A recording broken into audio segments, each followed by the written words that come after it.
It's great to have you. It's a very important announcement.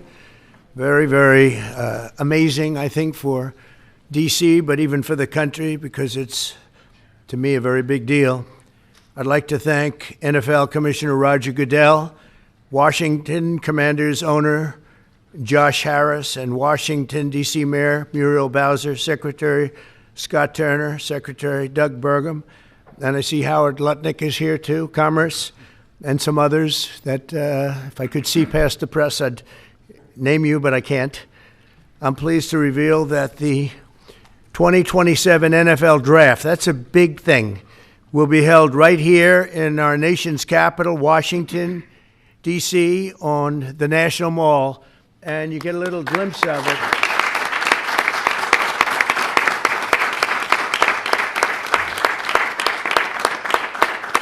I was just saying to Roger, I don't think there's ever been anything like that. That's a good idea. In fact, maybe we could use it for other things also. I have an idea. It's going to be beautiful. It's going to be something that nobody else will ever be able to duplicate that, I don't suspect. It's very exciting. Every year, hundreds of young football players have their dreams come true as the NFL teams across the land, and you just saw that last week, select the best young players in America to join their ranks. Hundreds of thousands of football fans will travel all across our country to cheer them on in person. We expect, would you say, more than 100,000 people, I think.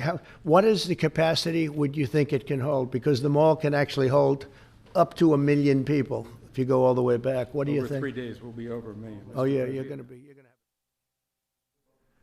have boosting local businesses and bringing jobs and tourism to the heart of our capital.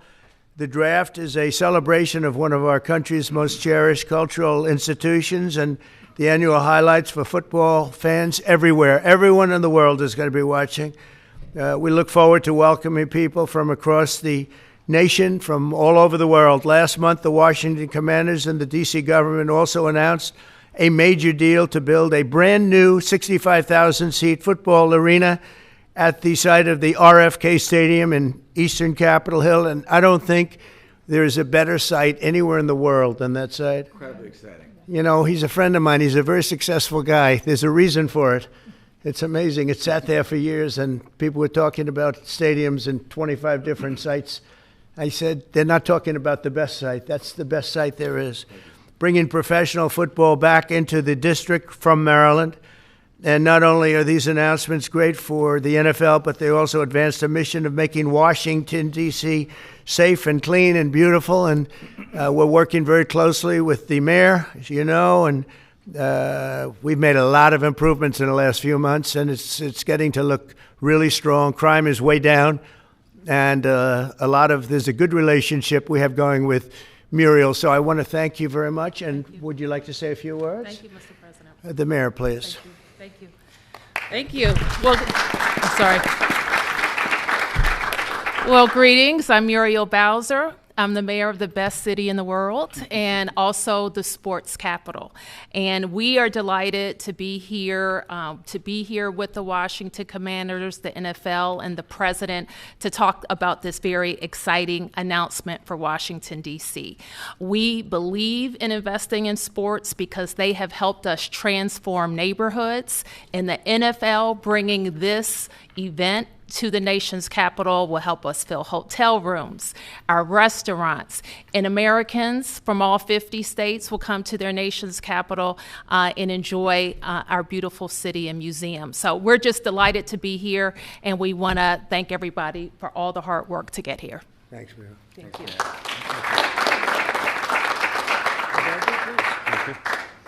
Well, Mr. President, thank you. We're honored to be here in the Oval Office, and to have you announce the 2027 NFL Draft is a special treat. So thank you for your support.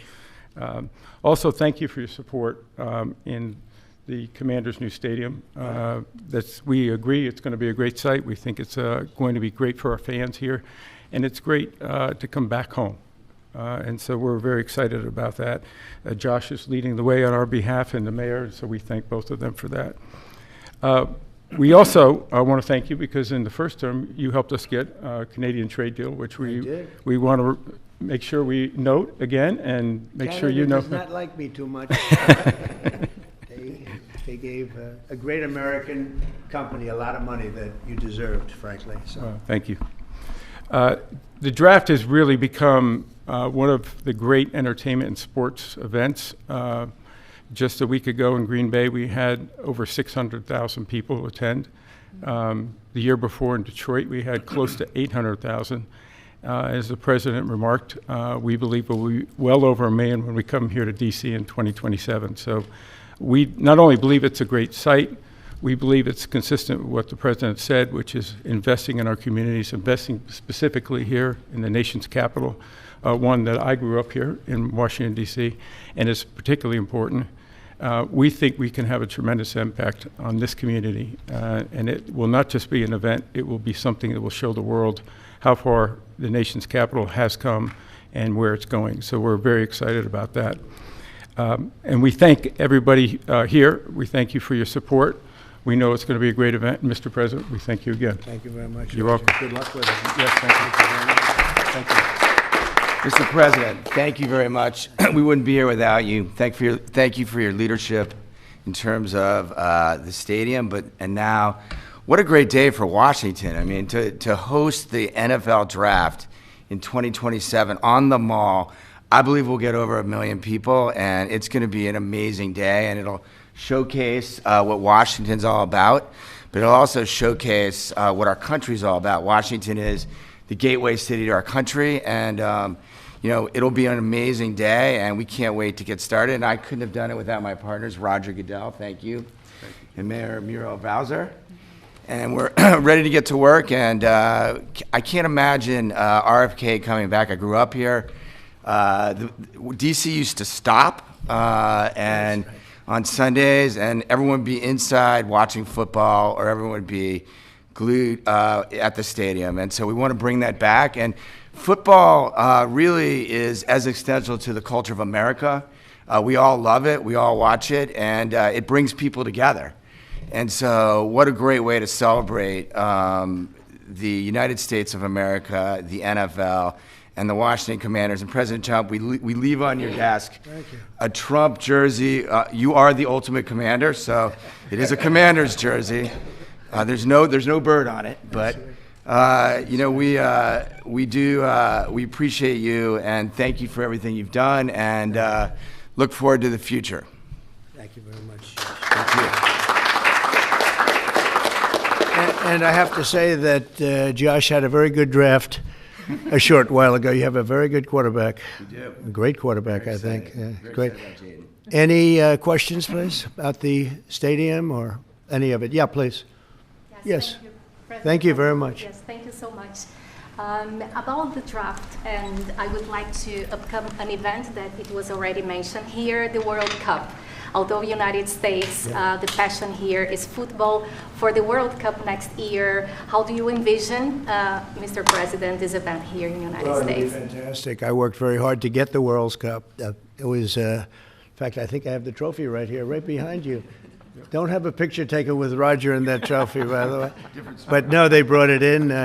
Johnny, who's a good guy, but he brought that in. That's the actual trophy. It's interesting that you asked that. And it's made at Tiffany's, and they're leaving it here until just before the actual World Cup. Then it goes to the champion.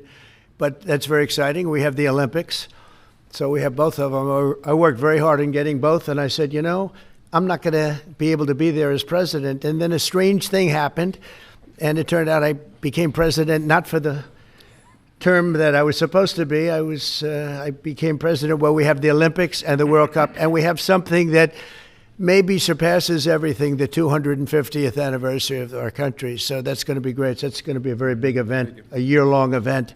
So thank you for the question. Very nice question. Yeah, please.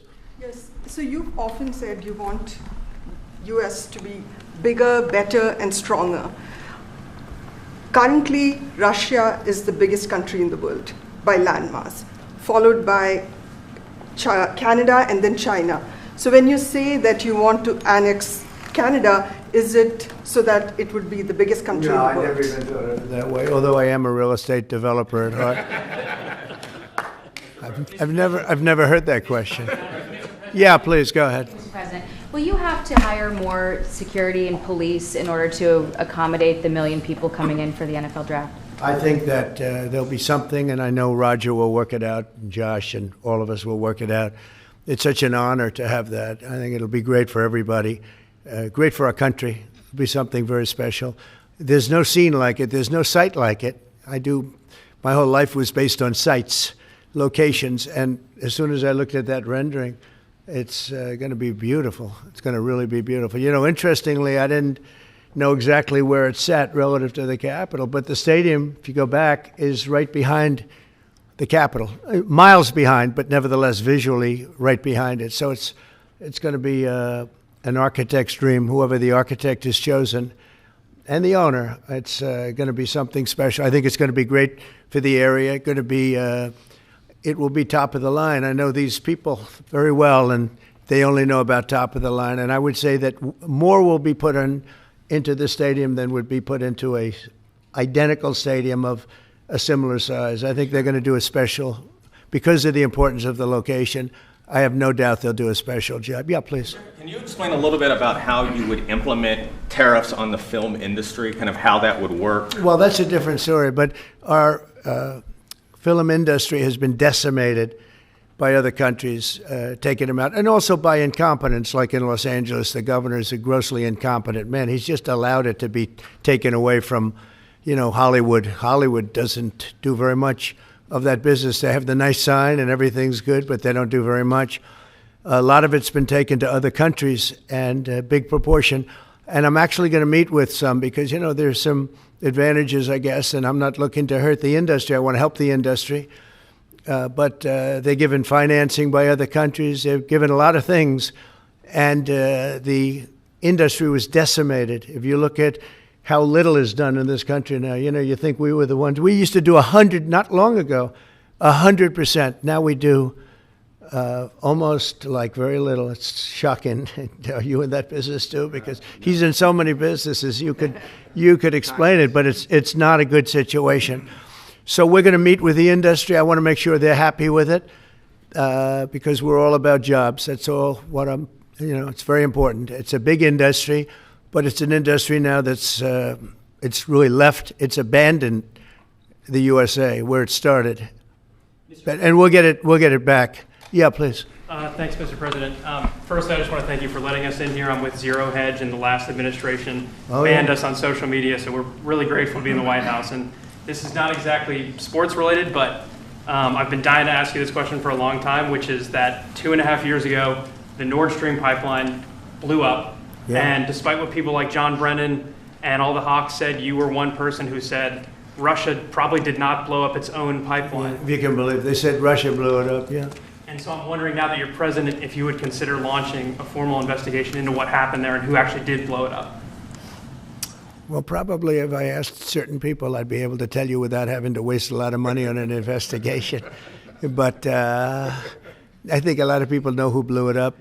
But I was the one that blew it up originally because I wouldn't let it be built. And then when Biden got in, he allowed it to be built. And it's very interesting. But I think Russia, with the price of oil right now, oil's gone down, I think we're in a good position to settle. They want to settle. Ukraine wants to settle. If I weren't president, nobody would be settling. They're losing 5,000 people a day. Think of it. Here we talk about football. They're losing 5,000 people on average a week, mostly Russian soldiers and Ukrainian soldiers, 5,000 a week, not including people that are, killed as missiles go into areas that they shouldn't be. It's a very terrible thing, and I think we've come a long way, and it could be something will happen, but hopefully it will. As you know, President Putin just announced a 3-day ceasefire, which doesn't sound like much, but it's a lot if you knew where we started from, because they were not. We had a president that for 3 years didn't speak to Putin, and it all shouldn't have happened. This is a war that should have never happened, and you're going to be very disappointed when you find out the real number of people that were killed. It's far greater, many times greater, I believe, but far greater than the numbers that you're putting out. It's a very, very deadly, horrible war. Okay? Yes, ma'am. Thank you, Mr. President. Some Catholics were not so happy about the image of you looking like the Pope. Oh, I see. You mean they can't take a joke? You don't mean the Catholics. You mean the fake news media. Not the Catholics loved it. I had nothing to do with it. Somebody made up a picture of me dressed like the Pope, and they put it out on the internet. That's not me that did it. I have no idea where it came from. Maybe it was AI, but I know nothing about it. I just saw it last evening. Actually, my wife thought it was cute. She said, "Isn't that nice?" My question about it. Actually, I would not be able to be married, though. That would be a lot. I'd have to the best of my knowledge, popes aren't big on getting married, are they? Not that we know of. No. I think it's the fake news media that, they're fakers. My question, though, sir, was about the fact that it was put out on the White House account. Even though it was AI generated, it was a joke, it was a meme. Does it at all diminish the substance of the official White House account to have it go out on that particular channel? Give me a break. It was just somebody did it in fun. It's fine. Have to have a little fun, don't you? Yeah, please, go ahead. Tell me about the program that's just been introduced to give undocumented immigrants living in the United States About me? $1,000 to self-deport. Can you just tell us a little bit? Oh, the new program, yeah. We have millions of people that have come into this country illegally through an administration that didn't know what they were doing. They didn't have a clue. And now we find out officially they didn't because the president was incompetent, but I could have told you that before. And they've allowed millions and millions of people to pour in. Murderers, drug dealers, the biggest drug dealers in the world, actually. Terrorists come in, emptied prisons from many countries, not just South America, all over the world. They emptied their prisons into our beautiful USA. And to get that many people, 21 million people we think the real number is, but let's say 3 million of them are serious criminals. 11,888 murderers, many of whom murdered more than one person. It's hard to believe we have to even talk about this when we're talking about something so beautiful, but it's something we have to talk about having to do with the country because it's very important. So they came in by the millions illegally into our country. They just flowed in through an open border policy that was insane. And what we've done is we've offered, you know the numbers, but because we're taking them out by the thousands, we're being obstructed. It's very unfair what's happening because the court system it's very unfair. We have to get them out fast. These are bad people. These are people that are killing, and they've already killed many people in this country. Illegal immigrants that came in illegally through an open border policy, which is insane. We talk about common sense. That's not common sense. And they came in from the Congo, all over Africa, all over Asia, all over South America, parts of Europe. They flowed in and just walked right into our country. We had no idea who they were. 21 million at least. That's probably a low number. You hear lower numbers than that. It's not. That's a low number. But many are really serious criminals and terrorists and people from jails. They emptied out jails. Venezuela, their crime is down 72% because they took all the criminals off the streets and the gangs and they dumped them into our country. So we're getting them out. It's a very difficult thing with the courts because the courts have all of a sudden, out of nowhere, they said, maybe you have to have trials. We're going to have 5 million trials. Doesn't work. You wouldn't have a country left. But hopefully the Supreme Court will save it. But what they've done is a very, very serious thing. Past presidents took out hundreds of thousands of people when needed. You look at Eisenhower, you look at many of them, and they took people out and they didn't go through any of this. But what we thought we'd do is a self-deport, where we're going to pay each one a certain amount of money, and we're going to get them a beautiful flight back to where they came from, and they have a period of time. And if they make it, we're going to work with them so that maybe someday, with a little work, they can come back in if they're good people, if they're the kind of people that we want in our company, industrious people that could love our country. And if they're not, they won't. But it will give them a path to coming back into the country. If they miss that limit, they're going to be taken out of our country, and they will never get a path to come back in, and it'll be a much tougher process. And it's called self-deportation. And by doing that, you're talking about so many millions of people. By doing that, we've taken out thousands of terrorists, drug lords. What we've done is amazing. And I'm sure Tom Homan and Kristi Noem have done an incredible job. They really have done an incredible job. But it's a hard job. So we're going to have a self-deportation where they deport themselves out of our country. And we'll work with them, and we're going to try, and if we think they're good, if they have, the people we want in our country, they're going to come back into our country. We'll give them a little easier route.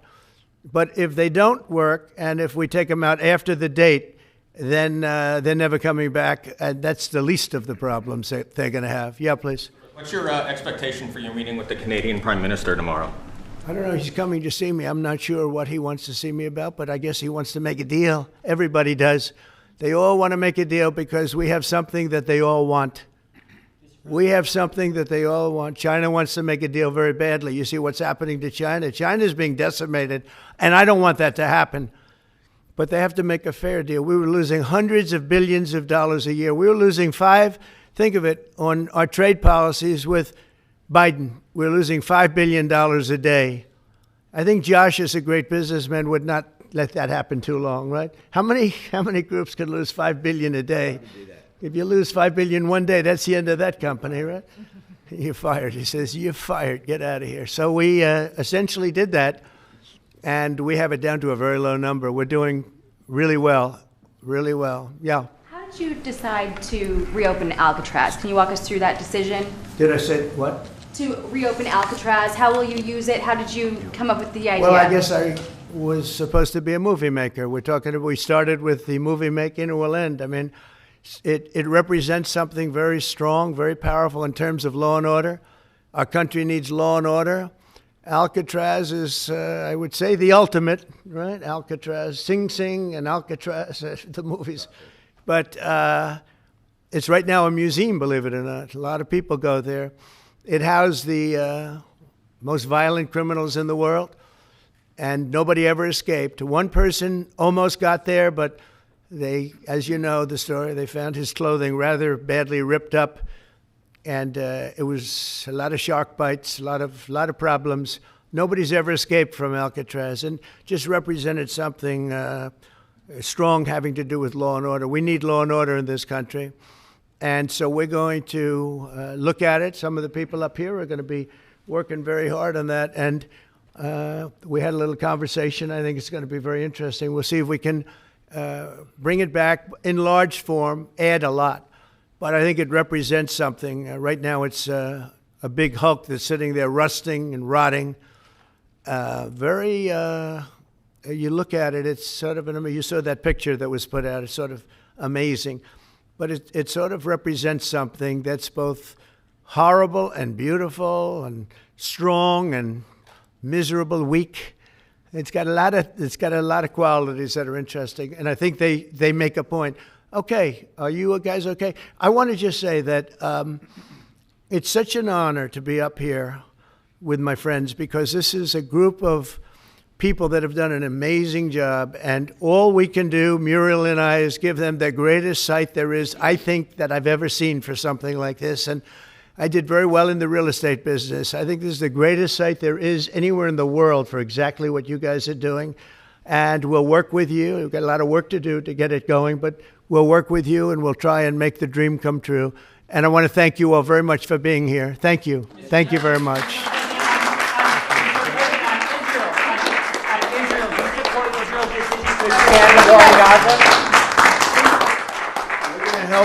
We're going to help the people of Gaza get some food. People are starving, and we're going to help them get some food.